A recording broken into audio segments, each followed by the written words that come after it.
بسم اللہ الرحمن الرحیم۔ شوال کے 6 روزوں کی فضیلت اور احکام۔ ایمان قبول کرنے کے بعد اسلام کی 4 بنیادی ارکان ہیں۔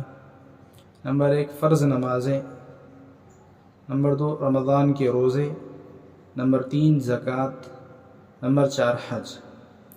پھر ان چاروں قسموں کے لیے سنت یا نفل کے طور پر بھی کچھ عبادات رکھی گئی ہیں جو یقیناً فرائض میں ہونے والی کوتاہیوں کو دور کرتی ہیں۔ چنانچہ نمازوں میں فرائض کے ساتھ سنت اور نفل نمازیں بھی ہیں۔ زکوٰۃ تو فرض ہے لیکن مال خرچ کرنے کی ایک قسم نفل صدقہ و خیرات بھی ہے۔ حج ایک مستقل فرض عبادت ہے ہر اس شخص پر جس کے پاس مالی اور جسمانی اعتبار سے کعبۃ اللہ تک پہنچنے کی استطاعت ہو۔ اسی کے ساتھ نفل اور سنت کے طور پر عمرہ کرنے کی ترغیب بھی دی گئی ہے۔ اسی طرح رمضان کے فرض روزوں کے علاوہ نفل اور سنت روزوں کی بھی بہت ساری شکلیں رکھی گئی ہیں، جیسے 10 محرم کا روزہ، ایام بیض کے روزے، 9 ذی الحج کا روزہ اور شوال کے 6 روزے وغیرہ۔ ان تمام نفل اور سنت اعمال کے ذریعے ان کی جنس کے فرض اعمال میں ہوئی کوتاہیوں کی بھرپائی کی جائے گی، یعنی فرض نمازوں کی کمی کو نفل نمازوں کے ذریعے اور فرض حج میں ہونے والی کمیوں کو نفل حج اور عمرہ وغیرہ کے ذریعے پورا کیا جائے گا یا پھر ذخیرہ ثواب بنا دیا جائے گا۔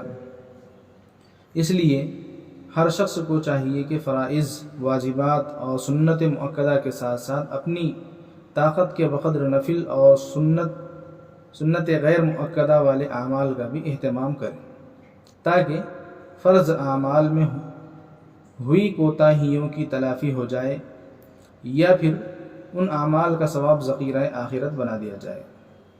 نمبر 1 شوال کے 6 روزوں کی فضیلت۔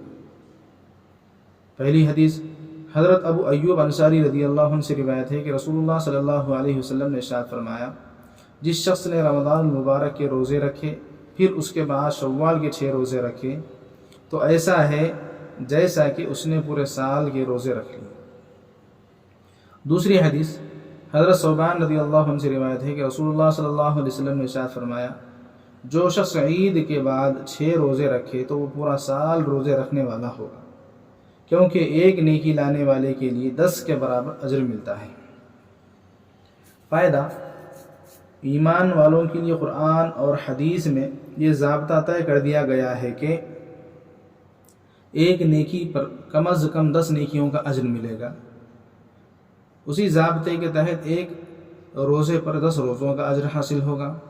لہذا جس نے رمضان المبارک کے روزے رکھے اس کو 300 دن یعنی 10 مہینے روزے رکھنے کا اجر ملا۔ پھر جس نے شوال کے 6 روزے رکھے تو اس کو 60 دن یعنی مزید 2 مہینے روزے رکھنے کا اجر حاصل ہو گیا، گویا کہ اس نے سال کے 12 مہینے کے روزے رکھ لیے۔ اسی لیے کہا گیا ہے کہ ایسے شخص کو سال بھر روزہ رکھنے کا اجر ملے گا۔ نمبر 2 شوال کے روزوں کا حکم۔ شوال کے یہ 6 روزے رکھنا سنت اور مستحب عمل ہے، یعنی رکھنے پر ثواب ہے اور نہ رکھنے پر کوئی پوچھ یا عذاب نہیں۔ نمبر 3 شوال کے 6 روزے رکھنے کا طریقہ۔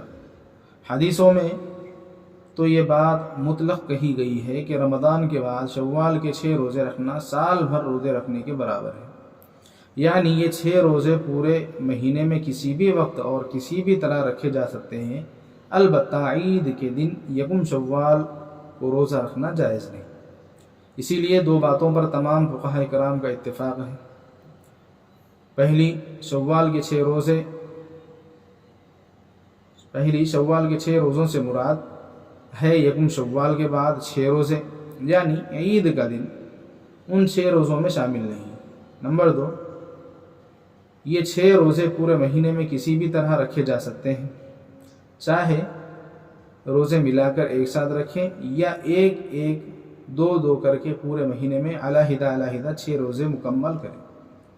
البتہ اختلاف اس بات میں ہے کہ بہتر اور افضل طریقہ کیا ہے، 6 روزے ایک ساتھ ملا کر رکھنا بہتر ہے یا علیحدہ رکھنا بہتر ہے۔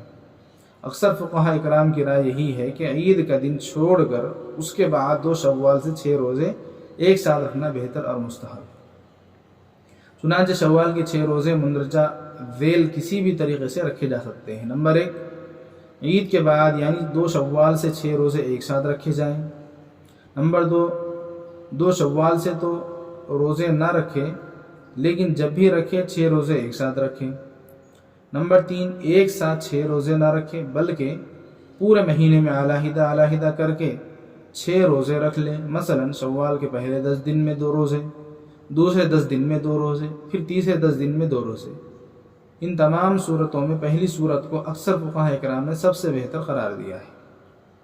نوٹ: اگر لوگ 2 شوال سے ایک ساتھ 6 روزے رکھنے کو ہی ضروری سمجھیں اور اس کے علاوہ صورتوں کو غلط قرار دینے لگیں تو پھر شوال کے 6 روزے علیحدہ علیحدہ رکھنا ہی بہتر ہوگا۔ نمبر 4، شوال کی عید۔ بہت سے لوگوں کا خیال ہے کہ شوال کے 6 روزے رکھنے کے بعد بھی ایک عید ہوتی ہے جسے وہ شوال کی عید یا چھوٹی عید کا نام دیتے ہیں، حالانکہ یہ غلط ہے، کیونکہ شریعت میں شوال کے 6 روزے رکھنے کی فضیلت تو مذکور ہے، لیکن ان روزوں کے بعد چھوٹی عید کا کوئی ذکر نہیں ہے۔ اس لیے اس عید کا عقیدہ رکھنا اور پھر اسی عقیدے کی وجہ سے اچھے قسم کے پکوان وغیرہ کرنا یہ دین میں اضافہ اور بدعت ہے۔ نمبر 5، شوال کے 6 روزوں میں قضا کی نیت کرنا۔ شوال کے 6 روزے اور رمضان کے قضا روزے یہ 2 الگ الگ عبادات ہیں، اس لیے شوال کے روزوں میں رمضان کے قضا روزوں کی نیت کرنے سے بیک وقت دونوں روزوں کا ذمہ ادا نہیں ہوگا۔ اگر شوال کے 6 روزوں میں قضا روزوں کی نیت کی تھی تو رمضان کے قضا روزے ہی شمار ہوں گے، شوال کے 6 روزے نہیں۔ یعنی شوال کے روزوں کی فضیلت حاصل کرنے کے لیے علیحدہ سے 6 روزے پھر سے رکھنے ہوں گے۔ نمبر 6، قضا روزے پہلے رکھیں یا شوال کے روزے؟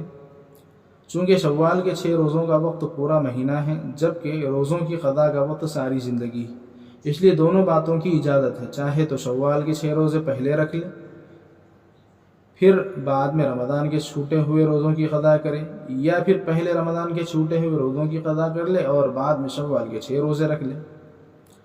فائدہ: جیسا کہ حدیثوں سے یہ بات واضح ہے کہ رمضان کے روزے رکھ کر شوال کے روزے رکھنے پر یہ فضیلت حاصل ہوگی، تو اگر کوئی شخص جان بوجھ کر بغیر کسی عذر اور مجبوری کے رمضان کے کچھ یا سارے روزے چھوڑ دے پھر بعد میں شوال کے 6 روزے بھی رکھ لے اور رمضان کے چھوٹے ہوئے روزوں کی قضا بھی کر لے تب بھی وہ اس فضیلت کو نہیں پائے گا۔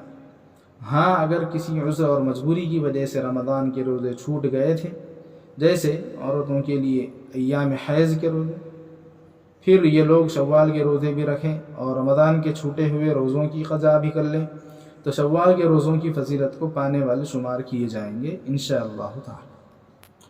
اللہ تبارک و تعالی بتلائے ہوئے احکامات پر صحیح عمل کرنا نصیب فرمائے۔ آمین۔ وآخر دعوانا ان الحمد للہ رب العالمین۔